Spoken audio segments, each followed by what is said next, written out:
আসসালামু আলাইকুম।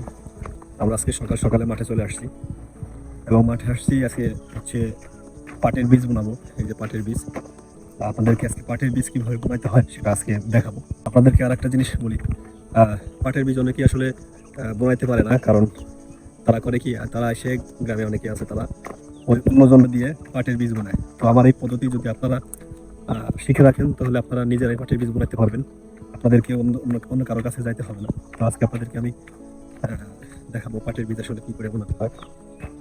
তো আমি কিন্তু চলে আসছি, এই যে হচ্ছে আমাদের জমি।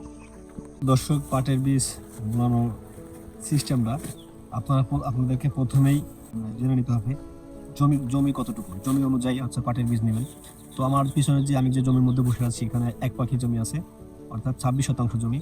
তো আমি এখানে পাটের বীজ আনছি 700 গ্রাম। এখন অনেকেই হচ্ছে পাটের বীজ করে কি বোনাতে গিয়ে দাঁড় পড়ে যায়, এক জায়গায় অনেক পড়ে যায় আর এক জায়গায় পড়ে না। তো আমি সেই ক্ষেত্রে আপনাদেরকে একটা সাজেশন দিতেছি।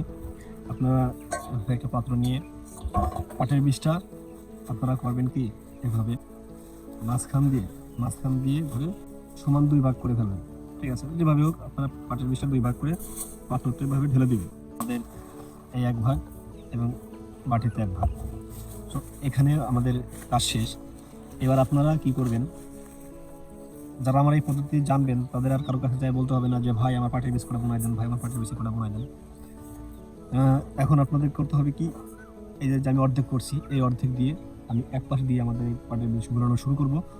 কিন্তু আমার মাথায় রাখতে হবে যে এই এত কটা বীজ দিয়ে এই এই বীজ দিয়ে আমার পুরো জমি ঘুটাই দিতে হবে, পুরো জমি শেষ করতে হবে বোনায়।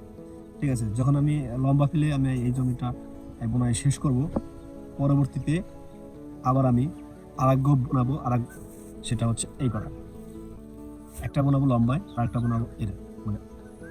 ঠিক আছে, এই হচ্ছে পাটের বীজ বোনানোর পদ্ধতি। তো এই পদ্ধতিতে যদি আপনারা বোনান, তাহলে 2 ভাগ করে প্রথম 1 ভাগ এক জত উঠাই দিবেন লম্বায়, আর এক জত উঠাই দিবেন আইরে। ঠিক আছে, তাহলে আর আপনাদের পাটের বীজ দাঁড় পড়বে না।